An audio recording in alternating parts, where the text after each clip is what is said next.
চেপাত লাগিছে মাছ বলক আমি চাওঁ কি লাগিছে আহ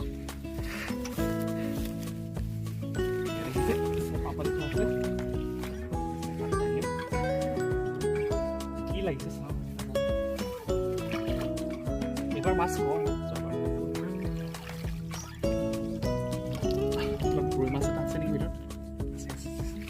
গৰৈ এটা আছে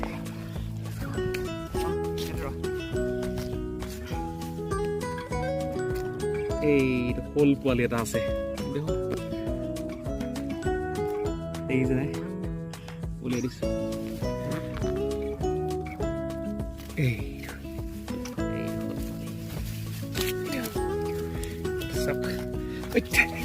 পানী নপৰিম শ'ল পোৱালি চাওক এইটো চাওক এইবিলাক হৈছে ডাঙৰ মাছ পথাৰৰ মাছ